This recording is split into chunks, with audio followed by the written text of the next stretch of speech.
I'm really sorry we don't have more seats. If I'd known you were all coming, I would have baked 100 cakes. This is great. Thank you all for taking the time and grabbing a poppy and making this even more enriching for all of us, including the veterans. This is great. Thanks. And I apologize we don't have more seating, and these men and women stood for a long time. I think we can probably do it for a few minutes.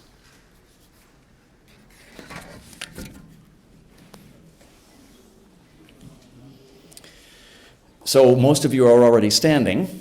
The rest of you, if you wouldn't mind, please standing as we sing "O Canada."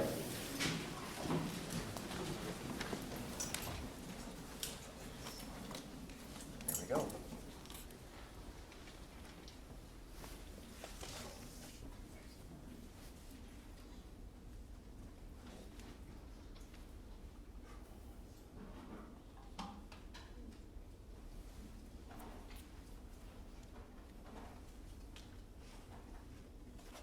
Shall we just fake it, Steve?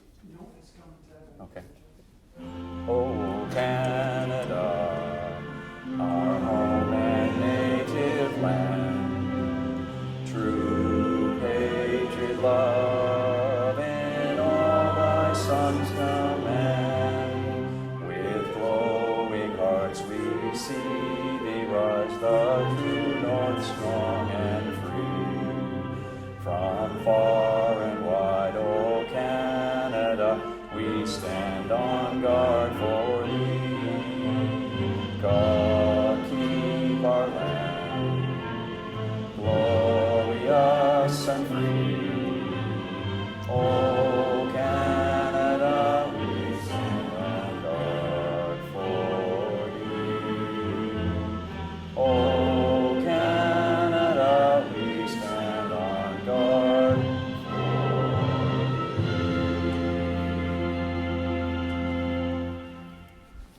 While you're standing, in all of my haste to get going, I lost my two veterans. They didn't come in. Please join us, Jim and Oscar, at the front.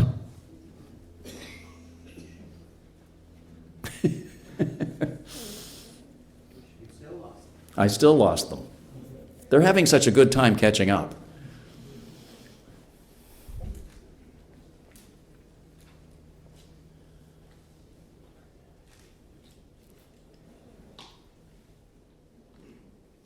Did we find them? Great.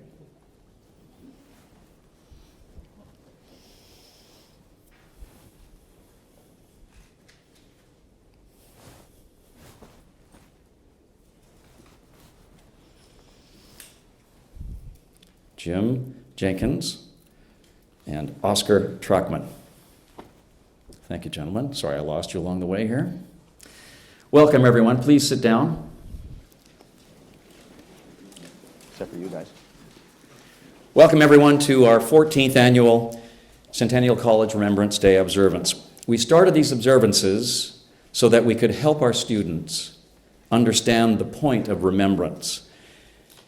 Because for a lot of you people, as I've often said, the First World War, the Second World War, the Korean War must seem like ancient Roman history. I remember distinctly when Professor Steve Cogan and I initiated this observance in 1999.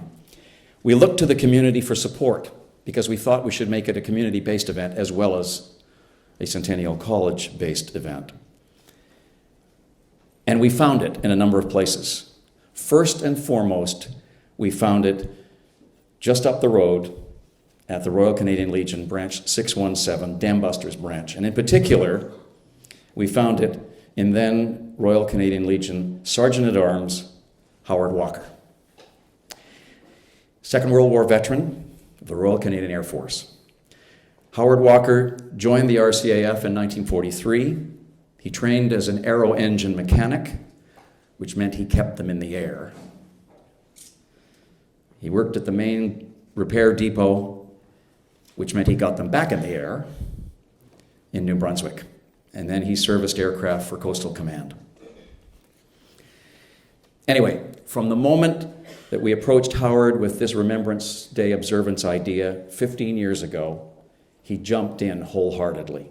He promised a branch color guard which continues to this day.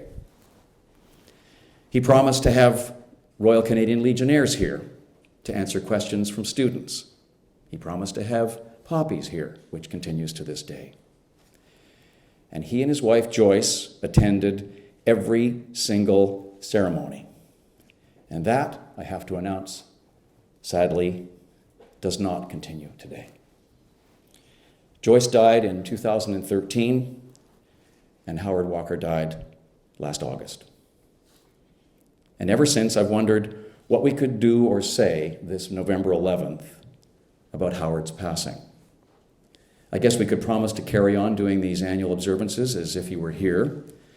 I've brought along copies of a column I wrote about Howard. They're on the back table. Feel free to take one on your way out if you choose. We could promise to continue making Canada's military past relevant and tangible. And we could promise to keep bringing veterans here on Remembrance Day to offer their experiences in wartime situations so that we can gain a better understanding of those situations, that service, and the veterans themselves. So I make this pledge as a way of honoring the memory of Howard Walker, the veteran who helped start this tradition. Howard, I will not let you down. To help make sure we live up to that commitment, we're fortunate today to have two of Howard's sons with us. Bill Walker is with us today. Bill, please stand. Bill is a teacher at Trinity College School in Port Hope, Ontario, and is a Canadian military reservist as well. Second lieutenant, waiting for a promotion in the Ontario Regiment, Royal Canadian Armour Corps. And his brother Bob is here, Bob Walker. And we thank you, gentlemen, for joining us. It's an honor. We always begin our observance by recognizing the members of our color guard. In past, we've marched them in, but it would have been a little difficult with all the people today. Howard's comrades are always here and have incredible background, and we'll share a little bit of that with you as we get going. The Sergeant at Arms this year is Legion member Brian Bell. Brian served with the 1st Canadian Signal Corps in Kingston from 1973 to 75. He later joined Toronto Police Services as a uniformed officer. He was specializing in accident investigations. Perhaps you might have run across him at some point. Hopefully not. In 1985, he moved to the Correctional Services for Ontario, and he's now the Deputy Superintendent there. He has a long history with the Legion as well. He's been involved in track and field activity, presumably with students who are track athletes, which the Royal Canadian Legion has supported since the 1950s. And he's been the cadet liaison for the Bulldog Air Cadets, whom I'd like to meet someday, and the Prince of Wales Sea Cadets. Brian Bell. Thanks, Brian. Please applaud.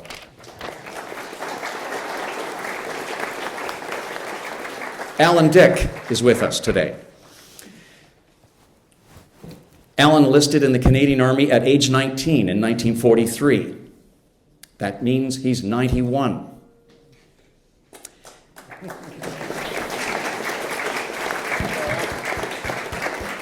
He was posted overseas. You haven't heard the rest of it.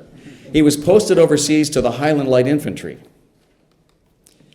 On June the 17th, 11 days after D-Day in 1944, when the Allies landed in France to begin the liberation of northwestern Europe, at Les Bossons in France, Alan was wounded. He was taken to treatment, recovered, demanded he be put back in the front lines, and served to the end of the war, was repatriated in 1946.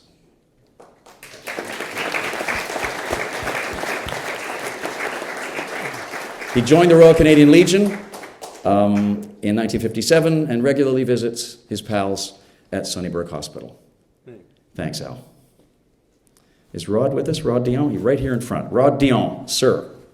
The man with the sexy sunglasses. Turn around, face the audience for so they can see the sunglasses and the rest of it.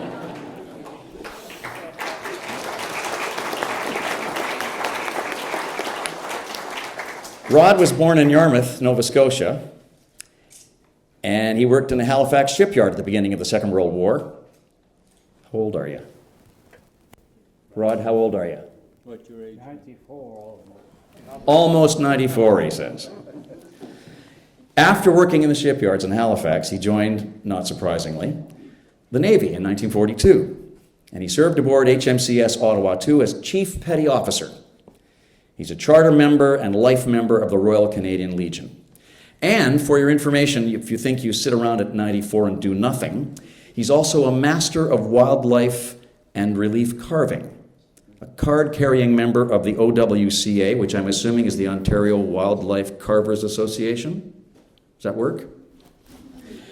In 1953, he completed a carving of the Queen and received a note back from the royal family in gratitude for his work. So he's still active at 94. Thank you, Rod.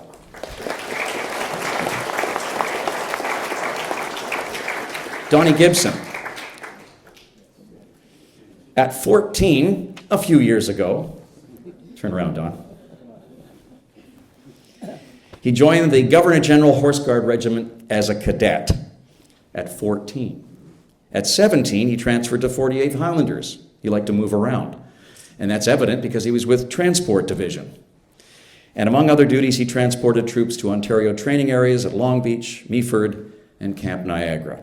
He's a longtime member of the Dambusters Branch. That's their nickname because 617 is the squadron that was famously connected to the Dambusters raid.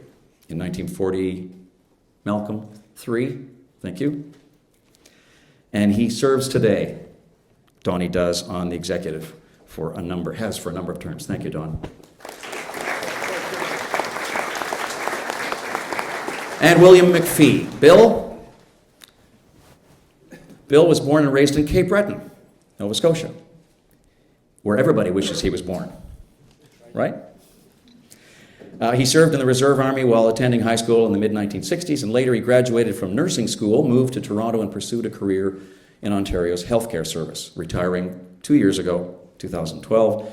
He joined the Royal Canadian Legion Branch 617 about that time, and he has, or actually for longer than that, and he's been an executive officer. Thank you, sir, for joining us, Bill. Another tradition in our Centennial College Remembrance Day observances that we continue this morning is our 14-year connection with North Toronto Collegiate Institute. You may have noticed on your way in 2 gentlemen in white shirts and red ties. They are senior musicians in the bands of NTCI. Evan Chang, wave wherever you are, Evan, at the back, and Michael Kang. They are grade 12 students, and they continue the tradition of having buglers here for our ceremonies. They've been here, as has the Legion, every single one of the 14 years. And I want to thank their music instructor, Elizabeth Monteith, who's never been here because she's involved in the presentation of a Remembrance Day service at the high school. Just to show you that the tradition really is a long and very tight one, Michael's brother, David Kang, was here 2 years ago as the bugler, but because he has graduated and he's passed the baton to his brother Michael. Thank you, gentlemen, for joining us. And now to the main attractions. My friend Oscar Trachmann, I can say that because we've known each other for about a year. And Oscar is a veteran of 2 tours in Afghanistan and 1 in Bosnia, all of which we'll get to in a few minutes. But he deserves some applause for standing this long.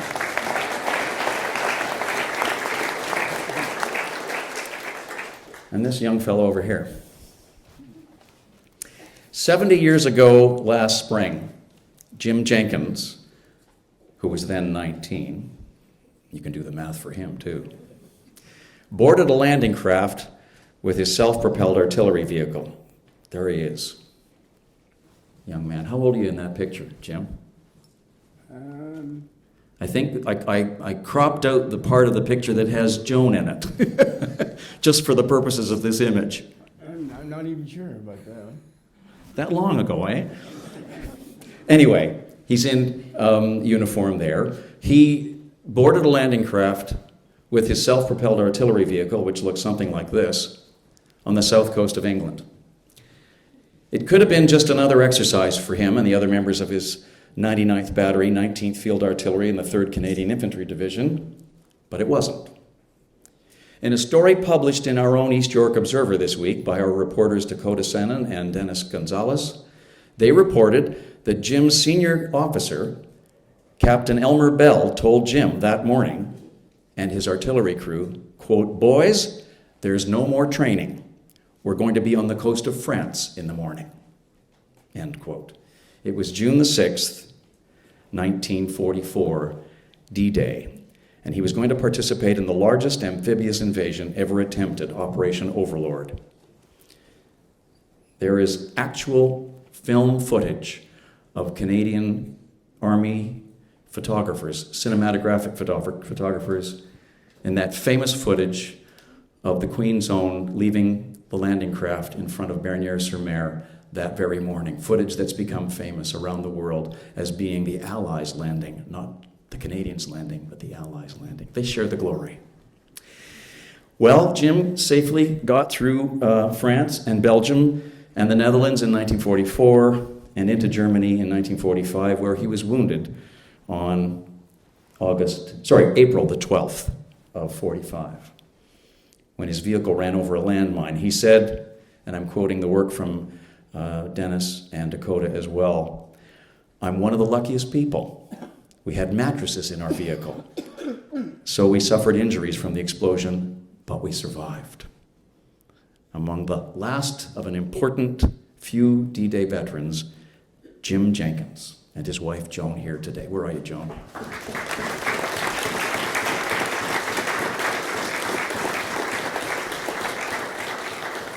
Okay, so when Captain Bell says, "In the morning we'll be in France," how does 19-year-old Jim Jenkins react? I think things were pretty quiet for a minute, and I guess it did give you a little funny feeling up your back, but we'd been training for a long time, and we were really hoping to get it over with, and I think everybody felt the same way. To get it over with, what do you mean? Well, you know, we've been waiting to win the war and get back home. I think that was about the size. But How long had you been training in England? well, I was over in England in 1942, and we trained till 44 for 2 years. Describe this vehicle that I've got on the screen there. It's the Priest. It's the self-propelled artillery vehicle. Yep. What was it like? What was it supposed to do? Well, it had American 105 millimeter guns on, and we sometimes had them red hot. There was times where we would have as many as 500 rounds per gun fire at one given time. So, if you can imagine. I can't. Pretty noisy. The other thing that I find hard to imagine is that, and I don't know if you were part of this strategy, but when these priests, they're called a priest, why? Yeah. I did know that. Because it sort of looks like a pulpit, I think, the gun on the front. When these went into D-Day, Yeah. my understanding was that you were firing before you left the landing craft. Tell me how that worked. Well, they brought that in an open barge, and we laid down a barrage on the beach, and then they pulled us back out, and the infantry boys went in, and then we followed them in. So you were a floating artillery battery. That's exactly. What did you see that day? What did you hear? Well, you know, it was a tremendous sight. The water was just full of sailors and barges as far as you could see on every horizon. The sky was black with aircraft, and we really had tremendous coverage. As a matter of fact, before we got off the beach, the odd single German fighter plane would come in and drop one bomb, but I never saw one of them get away. He had 10 or 15 guys on his back before he knew where he was at, and that was it. So we had a very awkward time. We couldn't get off our barge on D-Day. Tell me about that. And actually, when we hit the beach, we had 6 feet of water, couldn't get off. So they 6 feet of water is too deep for this to land and get ashore. That's right. Otherwise, you'd sink. That's right.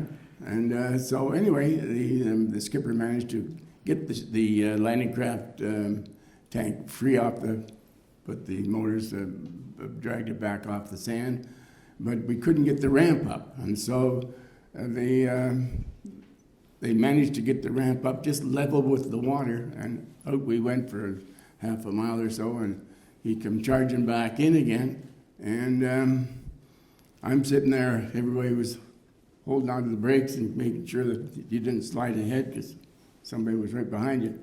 And then the next thing was a big crash, and our landing craft tank had hit the sandbar, I guess, and swung it to the right, and the ramp went right through the back of another LST sitting on the beach. I'm looking right up the lower deck. The lights were still on, and the ship was empty. And so thank God they had acetylene torches, if you imagine, and they cut the whole side of that ship away so that we could allow the ramp to drop down on the water. We slid off the edge of it and finally got off the beach, which not really was the place to be at that time. I was going to say, you make it sound like you went down to the gas station and you worked out all the mechanical problems and the safety on a hoist or something. There are people shooting at you. That's right. What was that like? It wasn't the healthiest place to be. We were certainly pleased to be out when we got off the beach. And anyway, there was a few mortars still hanging around there, coming in, and we just got up off the beach and started going inland a bit, and we spied two German boys with mortar guns that were still firing away at us. So Elmer Bell was riding with me, and so we were the leading. He was the lead. He was the senior officer in charge of our landing craft tank. And Elmer just said, "Drive right on him." So all of a sudden, we had two prisoners, and that was the end of that mortar gun. And, anyway. Now, you've described it almost as if you're in a bit of a cocoon, as if, you're worried about your crewmates, you're focusing on getting off this wreck that you're in the midst of. Mm-hmm. How much of beyond that could you see and understand of what was going on? Well, we were right down a little narrow little street, and there was still the odd person living in their house there. I remember when the dear elderly little short gentleman was trying to wave at me out of his doorway. But was there any Calvados offered?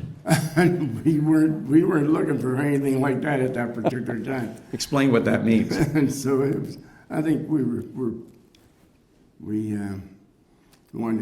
looking for a better place to be, I think. And so anyway, we got in about 6 miles that first day. Which is farther than any other Army group? We were one of the, and I have the shell casing at home.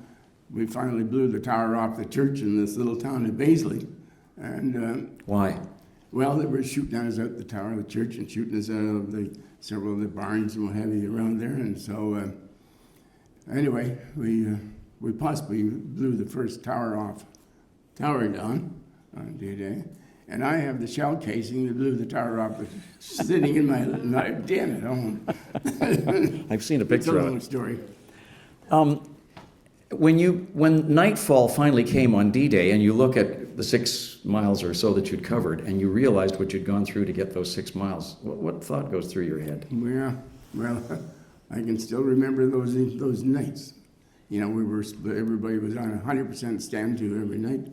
And you were just spread out there in the middle of a wheat field, and come dark, of course, our own planes had no place to land over there at that point. They had to go back to England, and the German planes just followed them out. As our planes disappeared, they come in. They just dropped thousands of flares in the sky. You could sit out there in the middle of the night. I could have read a newspaper if I had a paper to read. And they, of course, they were bombing back on the beach and trying to stop anything from bringing in reinforcements and that sort of thing. Did it make you feel like you should keep moving to avoid being hit, or was you had to wait? We didn't go very far from that after that first day, and we never did get con. We never took con till close to the end of July. And so our movements were not very far. What was your job aboard the Priest? Well, everybody was helping to throw shells up there, that sort of thing. Multitask. If you multitask, yeah. Yeah. Now you make it all the way through France and Belgium, and into Holland and into Germany, mm-hmm. And it's within, you didn't know it, but it's within a month of the end of the war in April 45. 3 weeks. But 3 weeks, yeah. And we had gone over the Rhine River, a little village known as Reese, and we'd scooted down the road for about 30 miles. I think we were totally out of communication. And so the boss man felt we would better pull up and stop. So we stayed there, I guess, overnight. And so the next day, we were ordered to move on again. And so I got sent out on the reconnaissance party, which is better known as the recce party. And that's exactly what happened. And so we were to go down to a fork in the road, and we were to go to I'm driving an armor-plated half-track at that particular time, and we were supposed to take the left fork, and the Algonquin Regiment, infantry boys were coming behind us, and they were going to catch up there and go to the right fork. Anyway, we just sort of heading around this turn in the road, and it was a cobblestone road, and they'd taken all the cobblestones out of the road and put these big box tank mines down and put the stones nicely back where they belonged. That's what happened to us. So the vehicle was, I didn't know whether we'd been hit with an AP shell or what, but the vehicle kept sliding. We were going fast enough that it just kept sliding ahead and put the second one out.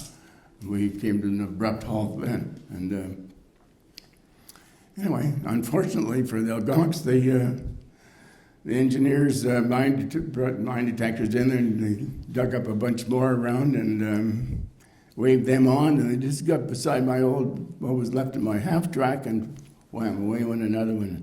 And they were just in a 30 hundredweight vehicle with no protection, and a lot of boys really got hurt there. This was the vehicle, and we're looking at the vehicle now or what's left of it. Yeah, I was driving that. That was the 12th day of April, 1945. And what were your injuries? It was mainly from the concussion. I was passing blood from my urine and rectum and gorged the tube in my chest and the normal perforated eardrums and stuff like that. Yeah. How did they get you out of there? Well, we were taken by Red Cross ambulance. The guy finally got us, and they took us back to Nijmegen in Holland.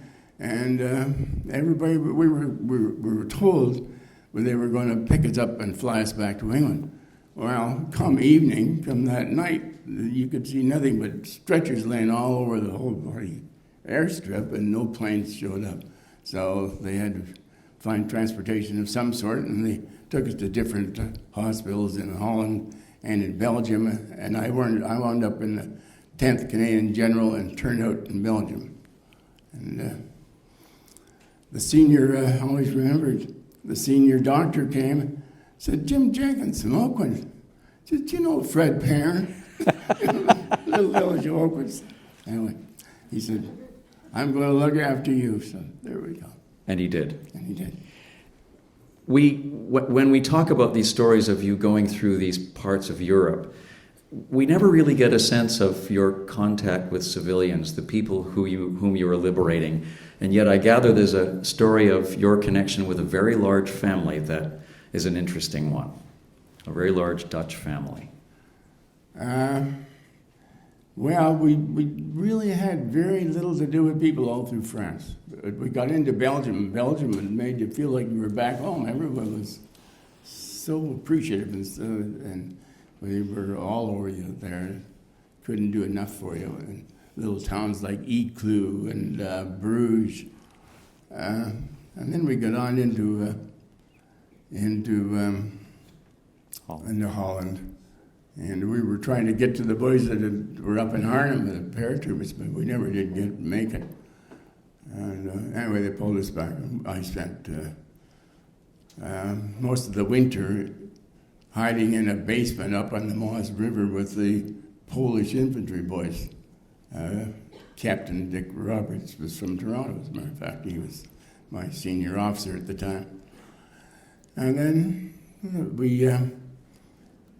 they decided that they would let two people from each outfit go on a week's holidays.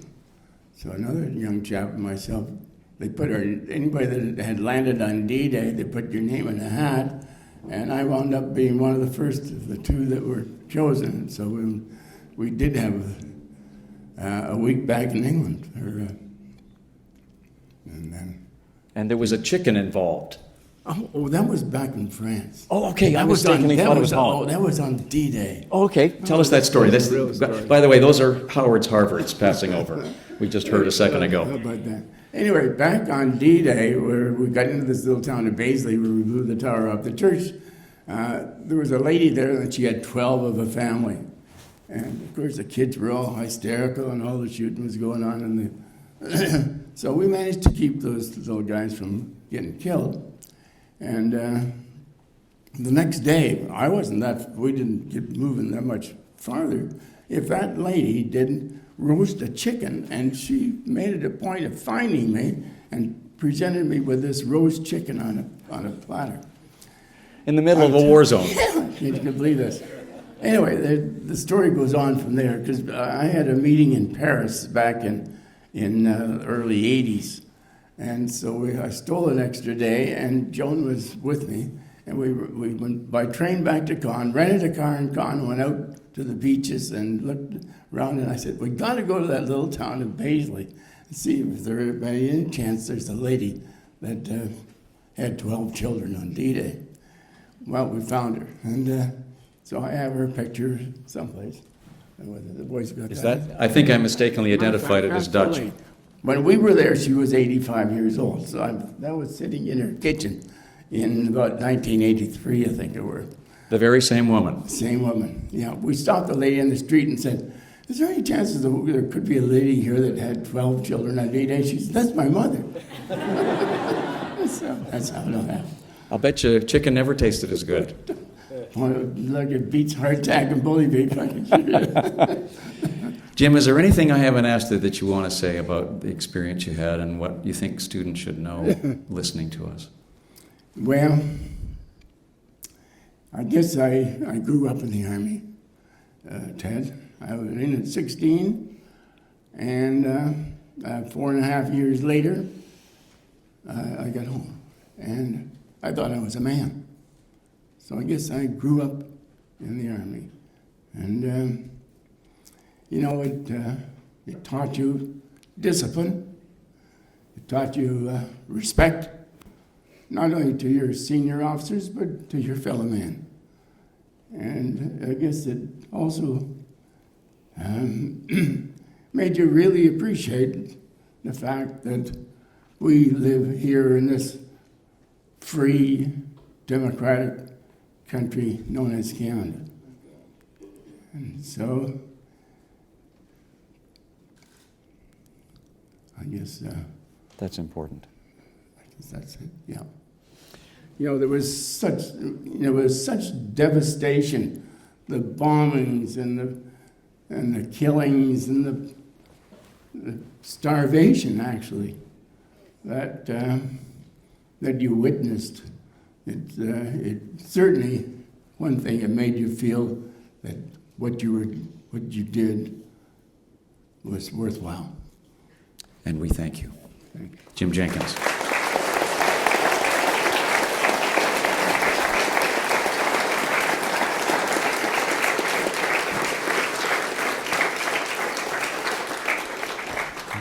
Okay. Okay. Come on over here. In another story from the East York Observer this week, written by reporter Samira Moyedin, we learned about Oscar Trachmann, who served with the Royal Canadian Regiment, first as an infantryman, then in transport. He did a tour of duty in Bosnia in 1997, and then 2 tours in Afghanistan in 2006 and 2009. In Samira's short feature, we learned that in addition to his regular duties, just scoot along here, this picture of you in the desert, where was that? That was outside between the Canadian sector and the American sector. We'd actually broke down on the side of a mountain. So I was the dismount that day, and we had to perform security and basically walk up the mountain while the vehicle was going about 2 kilometers an hour. You look like Oscar of Afghanistan out there. I do look like I'm the only one there, but my whole platoon was out there with me, believe it or not. There they are there. Yeah, that's my vehicle crew right there. Anyway, Oscar, in addition to the duties of daily work in a war zone, which he'll describe in a couple of minutes, he also had connected with some grade 6 students back in London, Ontario, where he's from, at Mother Teresa Catholic School. And they created a writing relationship, and he felt he needed... why am I telling this? You tell me how this mascot thing started. So when you're in grade 6, I guess the names aren't as clever as they are now, but that's Teddy the teddy bear.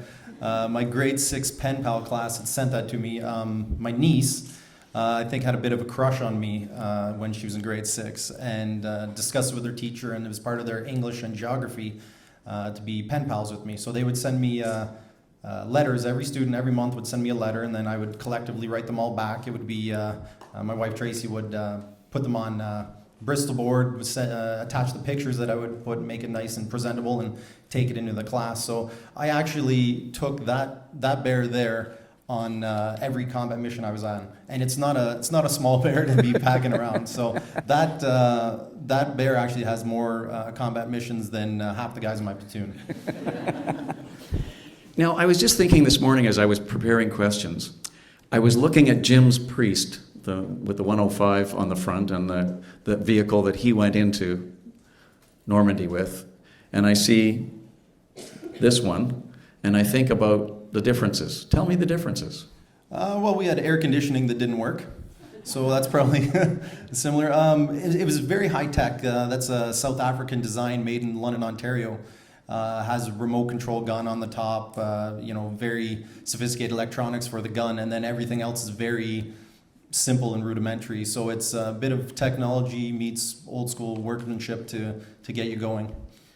His objective was to plow through a very obvious defensive line on the beach and get as far inland as he could that day and for the rest of that year and into the next. What was your job? That tour there, that was my last tour in Afghanistan. We were responsible for convoy escort. So I've always been infantry, so we were basically just the pointy end of the stick for taking supplies to the forward operating bases of the troops. So we would bring water, ammunition, troops, any supplies necessary. We'd escort people back and forth through the entire Kandahar province. We'd actually go out into Helmand province as well and resupply British and American troops as well.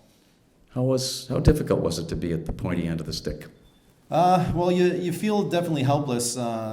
Most people know the nature of the battle. There was a lot of suicide bombing and roadside bombs.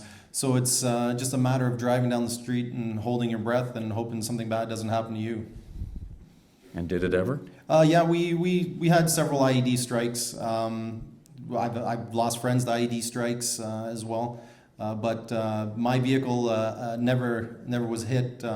That convoy there, actually, the night before we were driving into Camp Ramrod, which is an American camp, we were resupplying them, and we were off-roading. When you off-road, you try to follow the vehicle's tracks as closely as possible to not disturb any new ground. And I was the second vehicle, I believe. I followed the tracks as precisely as I could. I was driving that day. And the vehicle behind me actually hit the roadside bomb, and its track was only 6 inches off of mine. So luckily no one was hurt. It destroyed the entire front end of the vehicle. But if it had hit my vehicle, we probably wouldn't have made it. But the vehicle behind us was much larger and much more armored. So thankfully it hit them, and thankfully no one got hurt in that vehicle. You're trained to deal with this. You're trained to be prepared to handle the technology, to handle the unknown. How do you handle the unknown? Just a lot of luck and wish for the best. You just rely on the guys next to you, and you make sure to take care of them. And if you take care of them, they'll take care of you. And when you have to react to a situation, everyone's on the same page, and you get them together, and you deal with it one step at a time. But it must be, in spite of your training, not to allow it to come through. It must be very emotional, in spite of all of that. Yeah, my connection's definitely with my guys. I was essentially the mom in the platoon. I would be the babysitter, the ear, I would help them with everything. What do you mean? You were the oldest?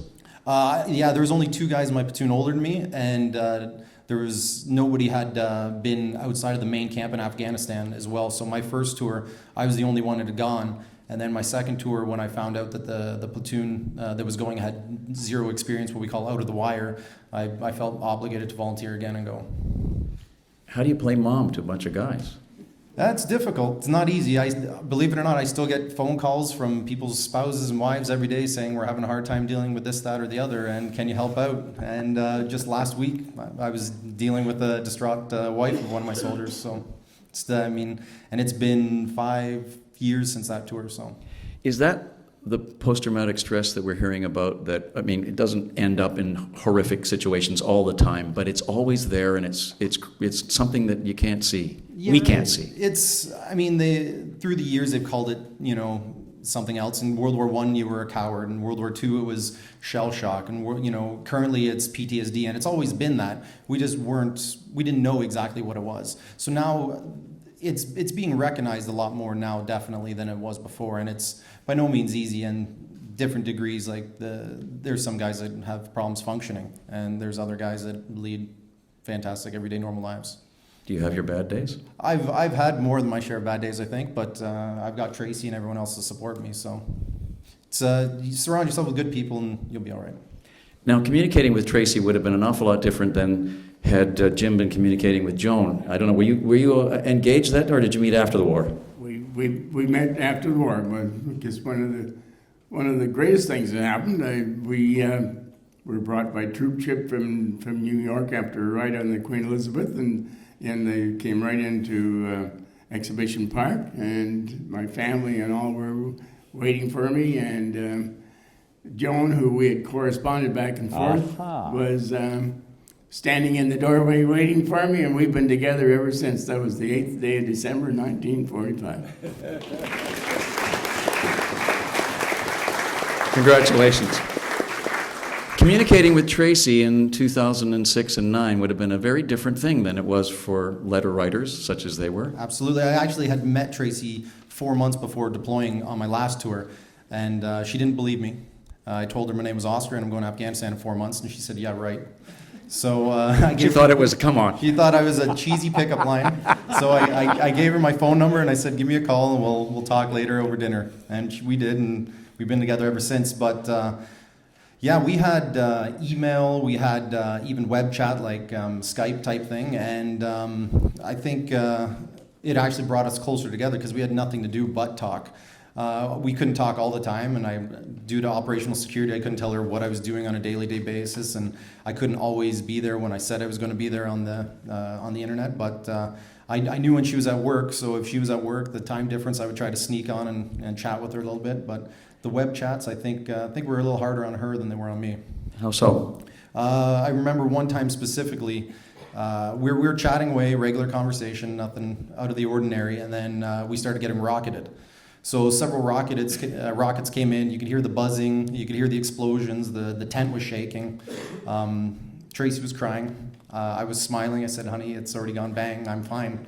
But I do have to get to work now. That's kind of my alarm clock.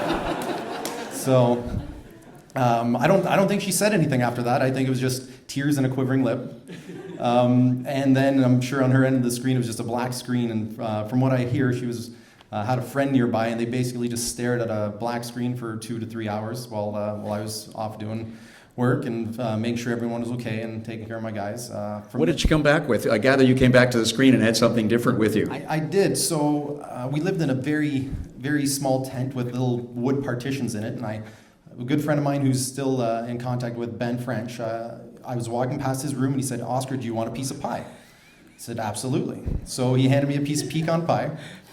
It literally took approximately 10 seconds. I sat down, got back on the webcam, and contacted Tracy, and she sees me on the webcam. I said, "Honey, I'm trying to make a joke, lighten the situation a little bit." I said it would have been a little quicker, but I had to stop and get pie. Apparently it's not as hilarious when you're on the other end. There was some expletives, and she said, "You had to stop and get what?" So, we had our little moment there, and again, I showed her, "Look, I'm all in one piece, and everything's okay." But, for me, getting rocketed was a regular occurrence, and I guess people on this side of the pond, rocketing is not really difficult. No. I asked Jim about what he'd like to say about what was accomplished there, and he had some thoughts about freedom and how Canada is and how great it was to come home. I bet it's really difficult for you to articulate the changes you made in that country, but if you can, would you try? Absolutely. For me, being there twice, actually, you could see a lot of difference as well. The first time I went, 2006, basically no schools were open yet. There was still a lot of Taliban stronghold everywhere. And by the end of the tour, we had already reopened some schools. Coming back later, you see women going to school. You see subjects being taught that we take for granted here, being in an education facility ourselves. They were allowed to learn geography and language, reading, writing, science, things like that, whereas opposed under Taliban rule, it was only males and only religion. So, that changed right there. We had one incident where right downtown, girls had battery acid dumped on their face while they were walking to school, just simply for the reason they were going to school. That came to us very quick on the intelligence report. The next morning, we had basically what we call show of force. We were just standing around, minding our own business near the school. Anyone want to go to school, go to school. Anyone that doesn't, it's your choice. But they were offered that freedom to go. So, just that change alone is very significant. The average police officer there, I think, has a grade 3-4 education. So. How'd that make you feel to see those young women getting the access to the school? It was great because you see them walking by and they're smiling, and they know specifically why they're there. It's everybody knows, and the parents, a mother's a mother. It doesn't matter where you go; they just want the best for their kids, and their kids will grow up better than them. So the mothers and the children would all be waving and smiling, and then just happily going to school. And I think we delivered some school care packages that day too. So pencils, pens, pencil crayons, notebooks, just basic essentials that most kids have here. Subtle, but very important. Yes, absolutely. Thank you very much. We appreciate all you've done.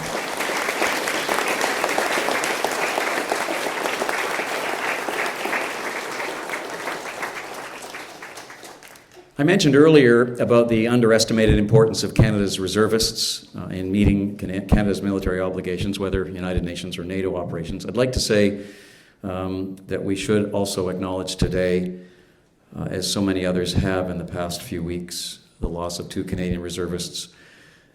We're hearing about them in the news. Warrant Officer Patrice Fasson and Corporal Nathan Cirillo, killed in Canada in October, of course. Theirs were not deaths in combat or in theater of war, but on home soil. Again, reservists, they readily fulfilled their service to Canada while their careers and their personal lives were set aside. We will remember them too. The other day, as I was preparing today's observance, one of our broadcasting and film students, Ryan Weatherby, told me that his dad had served in Afghanistan. And he further asked me if I would read a poem that his sister, Kira, had composed. And I said, no, you're going to read it. So I'm going to invite Ryan Weatherby here to introduce his poem. Where are you, Ryan? Make your way through, sir. Yeah.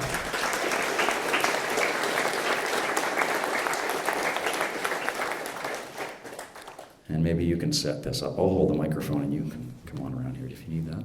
Thank you very much.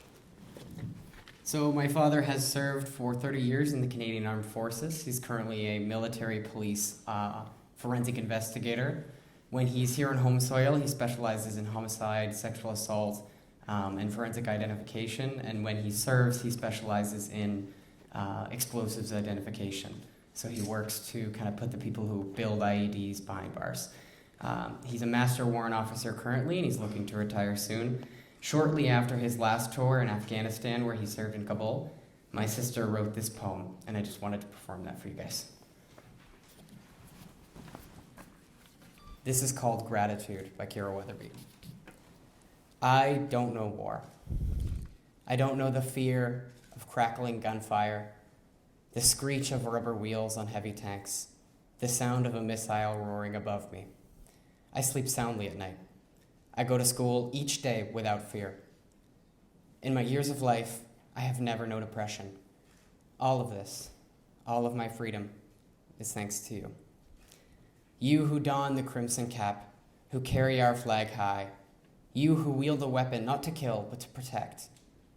You who work whether under scorching sun or fluorescent light, in cracked plains or in laboratories, to protect the values and people that we all hold dear. Our sisters and brothers, our wives and husbands, our children and friends who serve in the armed forces, whoever you may be, we thank you. You work towards a common goal, whether you are black or white, male or female, speak French or English under the same proud flag. You fight not with malice or hatred, but with our heart. You shoulder the great and terrible burden of your loved one's tears when you risk so much, and though it may hurt, it is also perhaps the ultimate display of love. You are willing to risk your life for them, for us.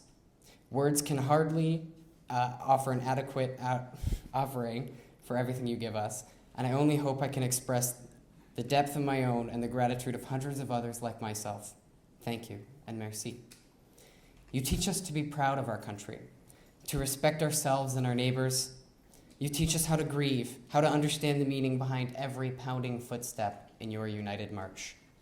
You teach us courage, not simple bravery, but strength in the face of adversity. We thank you. More than I do not hear or see, I am grateful for what I do. I hear birds on the trees that reach into the open sky. I see clean streets and streetlights that let me walk safely under the moon. I see children playing in fields without fear of what may be underneath them.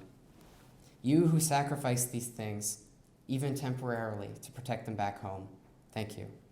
Whether I am 17 or 70, my safety is thanks to you. Whenever you may fight, whether in wars of our past or against injustice to come, thank you. And to those who have already made the greatest sacrifice, who have traveled the highway of heroes, may you rest with the knowledge of what you have done. May you know that the people you love are grateful, and more, your country is grateful. Canada, from its great mountain peaks to its sweet green oceans, mourns you. May we as a people, as a nation, as a family, never forget what you have done for us. Living or dead, we thank you. And to the families of those passed on, the sisters of patriots, the wives of veterans, thank you too. Your pain is great, but perhaps together we can bear it. Your sorrow is not in vain, never will be futile. No matter who fought, who you grieve or miss, and whether it was battle decades ago or yesterday, know that it was never a hopeless battle. Hope. This is above all what you bring us. Hope for our children, hope for a bright future. Hope that we may never know the terrible sounds and screams of war. Hope that someday the world will share our dream, that together we may conquer not each other, but fear and oppression. East and west, across valleys and deserts, we, families, the peoples of Canada, raise our flag. We thank you.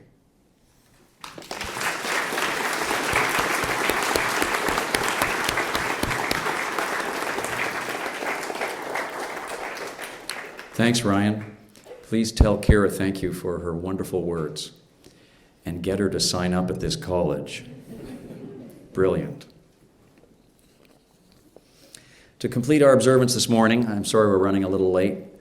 We'll now invite the buglers to first perform the last post.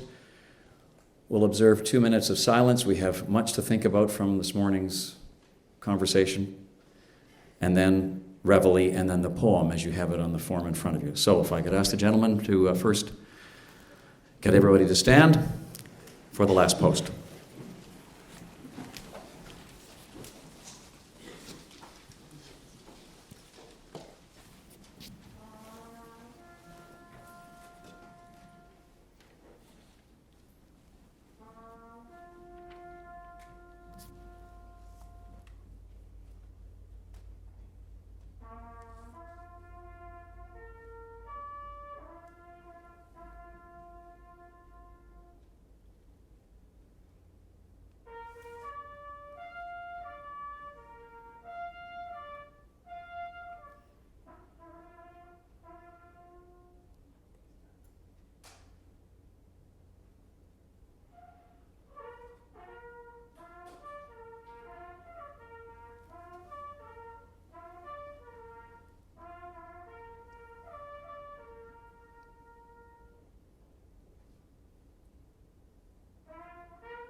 and reveille, please.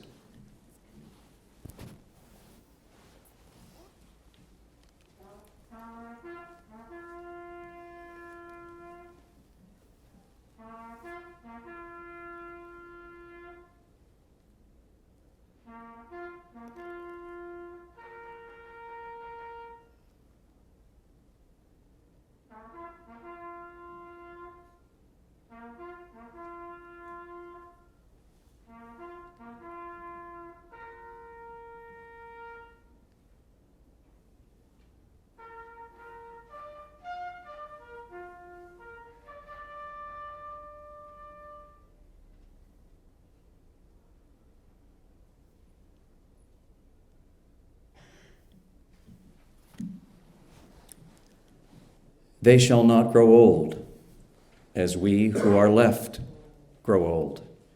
Age shall not weary them, nor the years condemn. At the going down of the sun and in the morning, we will remember them. We will remember them. I want to thank our veterans, Jim Jenkins, Oscar Trachmann, Ryan Weatherby, for your terrific reading of your sister's poem. We thank the faithful, regular members of Branch 617, the Royal Canadian Legion, for providing the color guard for the 14th year in a row. I want to thank the library staff for allowing us to invade their peace and quiet. Thank you all for joining us as we pay tribute to these veterans and continue to live up to that fine tradition begun by RCAF Airman Howard Walker to honor and remember them. I'm now going to invite the color guard to move the colors out, please.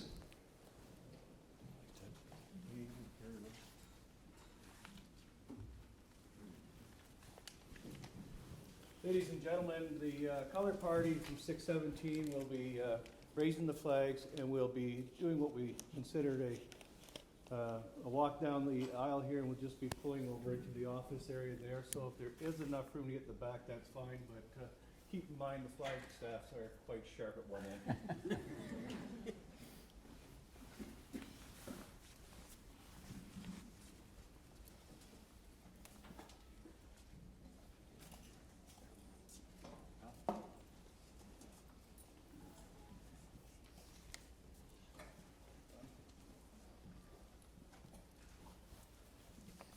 Color party, carry colors.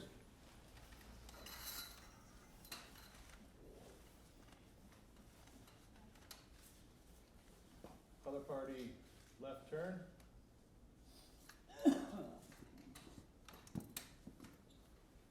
Color party, by the left, left wheel. Quick march.